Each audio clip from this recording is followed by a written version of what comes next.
বাংলা ইসলাম। তায়াম্মুমের সুন্নত সমূহ। ১. তায়াম্মুমের শুরুতে বিসমিল্লাহির রহমানির রহিম পড়া। ২.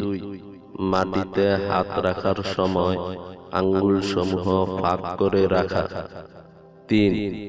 মাটিতে উভয় হাত রাখার পর হস্তদ্বয় সামান্য আগে পিছে নিয়ে মাটিতে ঘর্ষণ করা। ৪. তারপর উভয় হাত ঝেড়ে নেওয়া। ৫.